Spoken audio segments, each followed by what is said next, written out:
अस्सलाम वालेकुम व्यूअर्स, मैं हूं हबीब और आप देख रहे हैं मेरा यूट्यूब चैनल जिसका नाम है ईवॉल ऑनलाइन। व्यूअर्स, उम्मीद करता हूं कि आप सब लोग खैरियत से होंगे। आज मैक्स पावर के हेड ऑफिस लाहौर में मैं मौजूद हूं और यहां पर एक इन्वर्टर जो कि सैज इन्वर्टर है, इसका रिव्यू आपके सामने लेके आया हूं और आपको कंप्लीट डिटेल में बताऊंगा कि ये इन्वर्टर क्या है, कैसे काम करता है, इसके फ़ायदे क्या हैं, फीचर्स क्या हैं, और कोशिश करूंगा कि इस तरीके से आपको बताऊं कि एक लेमैन, बिल्कुल एक सादा आदमी जब कभी भी इस इन्वर्टर को इंस्टॉल करना चाहे तो बहुत आसानी से इस इन्वर्टर को इंस्टॉल कर ले। तो बात कर लेते हैं इस इन्वर्टर में ऐसी क्या खास बात है कि मैं इस इन्वर्टर के ऊपर इतना प्रेफर कर रहा हूं। तो व्यूअर्स, ये एक ऐसा इन्वर्टर है कि इस इन्वर्टर में ये सलाहियत है कि ना सिर्फ ये आपके बिल को कम कर सकता है बल्कि ये आपके बिल को ख़त्म भी कर सकता है। मींस ये एक ऐसा इन्वर्टर है जिसके अंदर ये एबिलिटी है कि आप इलेक्ट्रिसिटी को एक्सपोर्ट कर सकते हैं।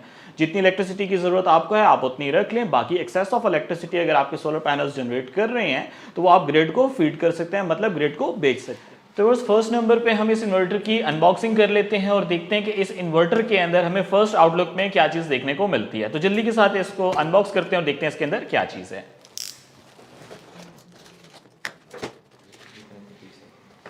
अच्छा, तो व्यूअर्स, बॉक्स को हमने ओपन कर लिया है। फर्स्ट नंबर पे हमें मिल जाता है सैज का यूज़र मैनुअल।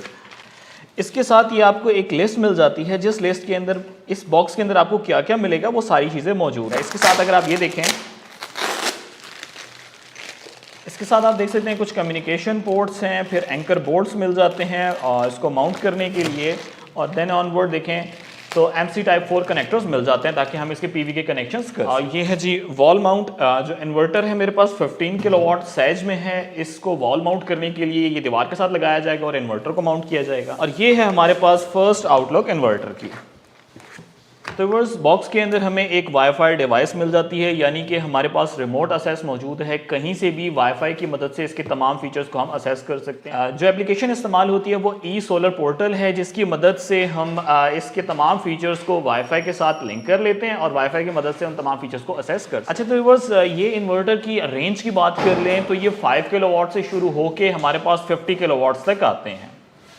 तो व्यूअर्स, बात कर लेते हैं इनकी IO पोर्ट्स की, और IO पोर्ट्स के साथ मैं आपको ये भी एक्सप्लेन करता जाऊंगा कि आप इसके ऊपर कितने वॉट के पैनल्स को लगा सकते हैं, किस तरीके से लगा सकते हैं। ये डिफरेंट पोर्ट्स जो आपको नज़र आ रही हैं, इनका मकसद क्या है। तो फर्स्टली नंबर पे बात कर लेते हैं, जब हम इसके लोअर साइड पे आते हैं तो हमें बहुत सारे MC टाइप 4 कनेक्टर्स देखने को मिलते हैं।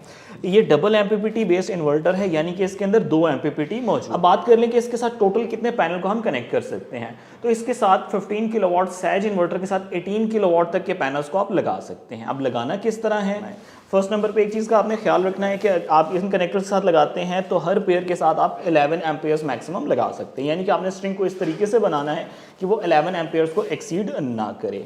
इसी तरीके से इस पेयर की बात कर ली जाए PV1 की तो ये 22 एम्पेयर्स का हो गया, और PV2 की बात कर ली जाए तो इसके साथ भी आप अपने पैनल्स को इस तरह कनेक्ट करेंगे कि वो 22 एम्प्स को एक्सीड ना करे। सिंगल साइड की बात कर लें तो 11 एम्पेयर्स एक PV के साथ आप लगा सकते हैं। इसके बाद आप राइट साइड पे देख सकते हैं कि RS232 पोर्ट मिल जाती है, यहाँ पर हम वाईफाई डिवाइस को लगाएं।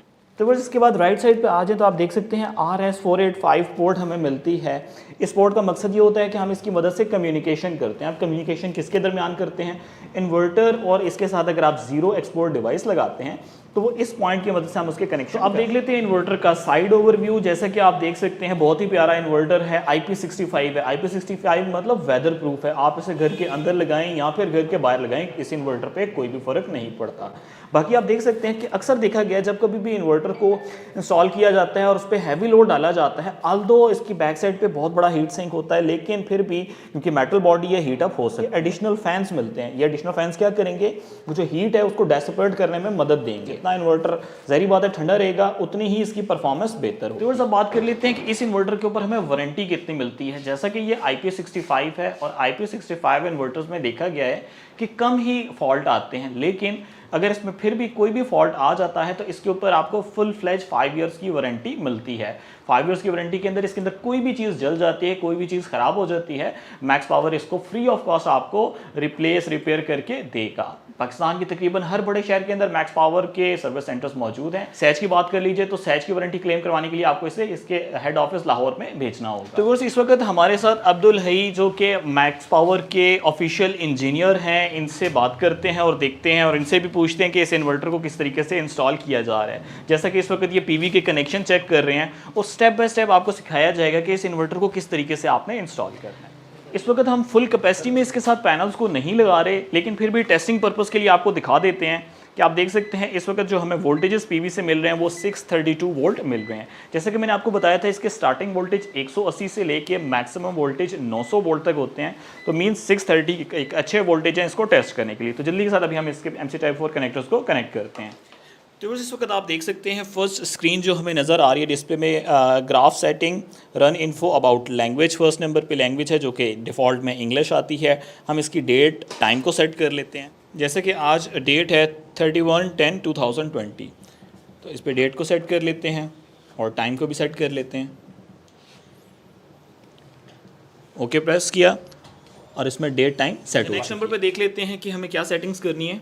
अच्छा, पाकिस्तान करने के लिए हम क्या करेंगे कि पाकिस्तान कंट्री कोड यहाँ पे सिलेक्ट करेंगे। ये पाकिस्तान आ गया, इसको हम क्या करेंगे, एंटर करेंगे तो पाकिस्तान सिलेक्ट हो जाएगा और ये एक दफ़ा इन्वर्टर रीस्टार्ट हो जाएगा। ठीक है, यानी कि अगर इन्वर्टर रीस्टार्ट होता है तो किसी ने परेशान नहीं होना कि ये इन्वर्टर क्या हुआ है, ये इसकी सेटिंग्स में ऐसा ही होता है। अच्छा, अभी हम चेक करें फॉल्ट का एक सामने लाइट ऑन हो गई है, व्हाट डज दिस मीन?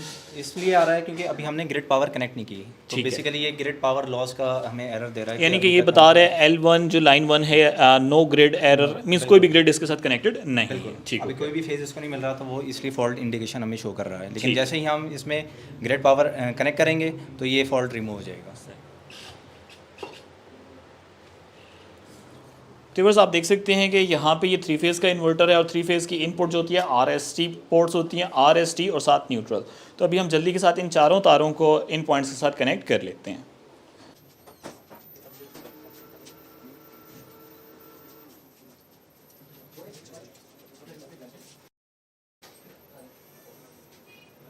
अभी हम ये देखेंगे कि इस वक्त हमें कितनी जनरेशन मिल रही है। जैसे कि मैंने आपको बताया, मैंने फुल कैपेसिटी में इस वक्त पीवी को इंस्टॉल नहीं किया और सूरज की डायरेक्शन भी कुछ ऐसी है कि अभी हमें मैक्सिमम जनरेशन नहीं मिलेगी, लेकिन आपको एक अच्छा आइडिया हो जाएगा कि इस वक्त कितनी जनरेशन आ रही है। तो इस वक्त व्यूअर्स आप देख सकते हैं पावर हमारे पास 4852, यानी हम लगभग कह सकते हैं 5000 वाट हमें मिल रहे हैं और ये इस वक्त ग्रिड में जा रहे हैं, यानी कि आप इलेक्ट्रिसिटी को बेच रहे हैं, ग्रिड को वापस फीड कर। इसके अलावा अब अगर हम देखना चाहें कि पीवी हमें कितना वोल्टेज और कितना करंट हमें प्रोवाइड कर रही है, तो हम क्या करेंगे, रन इन्फो में जाएंगे और यहाँ पे हमें AC पैरामीटर्स और DC पैरामीटर्स नज़र आएंगे। अगर हम AC पैरामीटर्स की बात करें तो यहाँ पे लाइन वोल्टेज मतलब यहाँ पे शो हो रहे हैं कि L1, L2, L3 कितने आ रहे हैं और उस पर कितना कितना करंट फ्लो कर रहा है। जिस तरह ये 6.35 है तो पर फेज़ जो है वो 6.35 एम्पियर करंट जा रहा है वापडा को। इसी तरह अगर हम DC पैरामीटर्स चेक करना चाहें तो हम एंटर का बटन प्रेस करके वही रन इन्फो में आएंगे और हम फिर DC पैरामीटर्स पे जाएंगे। यहाँ हमें ये शो करेगा कि हमने कितनी पीवी दी हुई है, PV1 और PV2। अब ये PV1 पे हम बता रहे हैं कि 518 वोल्ट्स आ रहे हैं और इनपुट करंट हमारा जो है वो पीवी का जो करंट है वो 5.3 है। इसी तरह PV2 अगर हम देखें तो 611 वोल्टेज आ रहे हैं हमारे पास और करंट जो आ रहा है उसका 3.78। यानी ये हमें सेपरेट सेपरेट वैल्यूज़ भी मिलना शुरू होगी और अगर लमसम बात की जाए तो टोटल पावर जिस वक्त हमें मिल रही है वो लगभग 5000 वाट यानी 4741 वाट्स मिल रही है। बिल्कुल। और ये जो डिस्प्ले स्क्रीन है इसके ऊपर जो पैरामीटर्स नज़र आ रहे हैं ये भी काइंडली आप हमारे ऑडियंस को बताइएगा कि ये किस लिए इस्तेमाल होता है। अच्छा देखें, इसमें सबसे पहला क्या है कि आपके पास एंटर का बटन दबाएंगे तो ग्राफ आपको शो करेगा। अब ग्राफ में क्या है कि इसमें भी एक मेन्यू है कि मतलब अगर आप टुडे देखना चाह रहे हैं कि टुडे जनरेशन कितनी है, ठीक है, तो वो आपको टुडे जनरेशन दिखा देगा। अगर मंथली देखना चाहें, ईयरली देखना चाहें और टोटल देखना चाहें तो ये सब आप यहाँ से सिलेक्ट करके ग्राफ से मतलब यहाँ पे ऑब्जर्व कर सकते हैं। यूजर फ्रेंडली हमें पता चल जाएगा कि कितनी जनरेशन हमें। इसके अलावा आप जो है सेटिंग्स में अगर जाएं तो सेटिंग्स में आपके डिफरेंट मेन्यूज आपको नज़र आएंगे। जिस तरह कम्युनिकेशन सेटिंग है, कम्युनिकेशन सेटिंग में जाएंगे तो आपको कम्युनिकेशन जो पोर्ट्स हैं उसकी आप यहाँ पे सेटिंग कर सकते हैं कि उसका एड्रेस क्या होना चाहिए, उसके बॉड रेट क्या होना चाहिए, ये इस तरह की आप सेटिंग्स यहाँ से कर सकते हैं। ठीक है। इसके अंदर हमें फर्मवेयर को भी अपडेट करना पड़ता है जी। अगर आपने जो है जीरो एक्सपोर्ट डिवाइस लगानी है, ठीक है, तो उसके लिए हमें फर्मवेयर अपडेट करना है। हमारी ऑडियंस को बताइएगा कि इसके फर्म को किस तरीके से आप अपडेट करते हैं। फर्मवेयर अपडेट करने का तरीका ये है कि एक तो आप इसको वाईफाई के थ्रू, इसके अलावा जो है वो RS-232 USB एक केबल आती है, उसके थ्रू आप जो है वो इसको अपडेट कर सकते हैं। तो मैंने अपने लैपटॉप को इन्वर्टर के साथ कनेक्ट कर दिया कम्युनिकेशन पोर्ट के थ्रू। इसके सॉफ्टवेयर को, इसके फर्मवेयर को किस तरीके से हमने अपडेट कर। यहाँ पे ये सहज अपडेटर आपका ओपन हो गया है ठीक है। यहाँ पे जो भी आपकी जिस पोर्ट में भी आपने केबल लगाई होगी वो आपने सेलेक्ट करनी है। जिस तरह हमने अभी COM4 पे लगाई है USB टू सीरियल कन्वर्टर, ठीक है। और यहाँ से आपने जाके फिर क्या करना है, वो उस फाइल का लोकेशन देनी है जहाँ पे आपने फ़ाइल सेव की हुई है। अब हमारे पास 2 फाइल्स हैं, 2 फाइल्स को हमने बारी बारी अपडेट करना है, ठीक है। पहले हम एक फ़ाइल सेलेक्ट कर रहे हैं, इसको आपने प्रोग्राम करना स्टार्ट करना है। तो यहाँ पे क्या होगा कि आपके पास ये बार आएगी, ठीक है। जब ये फुल हो जाएगी तो आपके पास मैसेज भी आ जाएगा। बेसिकली वो मैसेज चाइनीज़ में होगा, लेकिन ये कि ओके का मैसेज आएगा जो है, ठीक है। ये आपकी एक फ़ाइल अपडेट हो गई है। इसी तरह आपने दूसरी फ़ाइल को अपडेट करना है। आप ये दूसरी फ़ाइल सेलेक्ट करें और स्टार्ट करते हैं दोबारा। और इन बिटवीन अगर कोई एरर आ जाता है तो वो एरर का आपके पास एक इन्फॉर्मेशन आ जाएगी कि एरर आ गया है, अपडेट नहीं हुआ सक्सेसफुली। और इसी तरह अगर आप देखना चाहें अपनी स्क्रीन के ऊपर LCD पे इन्वर्टर की जो है, तो उसके ऊपर भी अपडेटिंग लिखा हुआ आ रहा होगा कि ये आपका फर्मवेयर जो है वो अपडेट हो रहा है। तो बस ये फर्मवेयर अपडेट करने का ऑप्शन आपको वाईफाई की मदद से भी मिलता है, यानी कि आप केबल के थ्रू भी कर सकते हैं और आप चाहें तो इसको वाईफाई से भी अपडेट कर सकते हैं। इसके अंदर ये फैसिलिटी होती है कि ये पावर को एक्सपोर्ट कर सकता है। मींस जो आप एनर्जी जनरेट कर रहे हैं वो आप ग्रिड को फीड कर सकते हैं। लेकिन जैसा कि ग्रिड फीडिंग के लिए आपके पास एक बाई डायरेक्शनल मीटर होना चाहिए, जिसको आप ग्रीन मीटर कहते हैं या रिवर्स मीटर कहते हैं। तो वो मीटर आमतौर पे इंस्टॉल होने में तकरीबन 2 से 3 महीने लग जाते हैं, जिसके लिए आप एप्लीकेशन देते हैं वाडा को, के इलेक्ट्रिक को, और वो आके आपके ट्रेडिशनल 3 फेज़ मीटर को हटा के उसकी जगह पे एक ग्रीन मीटर 3 फेज़ का मीटर लगाते हैं, जो ये चीज़ देख सकता है कितनी पावर आपकी ग्रिड की तरफ जा रही है और कितनी आप ग्रिड से वापस ले। लेकिन अगर आपका बाई डायरेक्शनल मीटर अभी तक नहीं लगा और उस टाइम तक सोलर से आपने पावर तो जनरेट करनी है, उसका एक आसान सा एक छोटा सा हल है। आप इधर देख सकते हैं, ये जो छोटी सी डिवाइस नज़र आ रही है, देखने में तो बहुत छोटी है लेकिन बड़ी कारआमद है। इसको हम कहते हैं ज़ीरो एक्सपोर्ट डिवाइस। काम कैसे करती है, किस तरह कनेक्ट करना है, बेसिक ओवरव्यू इस वीडियो में मिल जाएगा। कंप्लीट डिस्क्रिप्शन के अंदर डिटेल्स मौजूद हैं, एक अलग से इसमें मैंने वीडियो बनाई हुई है। आप देख सकते हैं कि इस डिवाइस को किस तरीके से इंस्टॉल करना है, इसके पैरामीटर्स को किस तरह सेट करना है, वो आपको वीडियो की डिस्क्रिप्शन में मिल जाएगा, मेरी नेक्स्ट वीडियो का लिंक, जिसके अंदर ये तमाम डिटेल्स मैंने बताई। जीरो एक्सपोर्ट डिवाइस इस चीज़ को देखती रहेगी कि आपका लोड कितना चल रहा है और कितनी जनरेशन होनी चाहिए। मींस अगर ये डिवाइस नहीं लगती और आप अपने लोड को चलाते हैं, आपकी जनरेशन ज़्यादा होगी, लोड तो चलेगा ही चलेगा, लेकिन आपका मीटर भी दौड़ता रहेगा, आपका बिल ज़्यादा आएगा। जब तक आपका ग्रीन मीटर नहीं लगता तब तक ज़रूरी है कि आपने ज़ीरो एक्सपोर्ट डिवाइस को लगाना है। अच्छा, अभी हमने क्या किया कि फर्मवेयर तो इसमें अपडेट कर ली है ज़ीरो एक्सपोर्ट डिवाइस के लिए, ठीक है। अब उसको इनेबल कैसे करना है इन्वर्टर में, वो हम देख लेते हैं। हमने फर्मवेयर अपडेट कर लिया। अब इसमें इन्वर्टर में देखें हम क्या सेटिंग करनी पड़ेगी हमें। सेटिंग्स में हम जाएंगे और सेटिंग्स में हम जाएंगे और नीचे जब जाएंगे तो हमें एक्सपोर्ट लिमिट का एक ऑप्शन नज़र आएगा। इसको हम एंटर करेंगे तो ये हमसे पासवर्ड पूछेगा। पासवर्ड हमारे पास क्या है 201561। ओके करेंगे तो ये मेन्यू में एंटर हो जाएंगे हम। अब सबसे पहला ऑप्शन जो है वो इनेबल लिमिट का है, तो ये बेसिकली ऑफ हुई हुई है। इसको हमने क्या करना है, ऑन करना है। ऑन करेंगे और उसके बाद हम जितनी पावर को लिमिट करना चाह रहे हैं उतनी पावर की लिमिट की हम परसेंटेज यहाँ पे दे देंगे कि अगर हम 0% एक्सपोर्ट करना चाह रहे हैं, 10%, 20%, जितना भी करना चाह रहे हैं, तो जब तक हमारा जो है लाइसेंस नहीं आता हमारे पास नेपरा की तरफ से कि मतलब हम एक्सपोर्ट कर सके, तो हम क्या करेंगे, इसको 0 वैल्यू पे सेट करेंगे। इसको 0 पे करके हम इसको क्या करेंगे, ओके कर देंगे। तो इन्वर्टर हमारा एक दफ़ा दोबारा रिस्टार्ट होगा इस कॉन्फ़िगरेशन को एक्टिव करने के लिए, ठीक है। उसके बाद हम क्या करेंगे, जैसे ही इन्वर्टर ऑन होगा तो ये वापडा के साथ कनेक्ट करेगा। अभी देखें नो ग्रिड एरर आ रहा है, इट मीन्स के वापडा कनेक्टेड नहीं है। अब मैं वापडा कनेक्ट करने लगा हूँ तो एक काउंटडाउन चलेगा। काउंटडाउन चलने के बाद जो है वो इन्वर्टर आपका कनेक्ट हो जाएगा और फिर हम देखते हैं कि ये इस वक्त कितनी जनरेशन कर रहा है।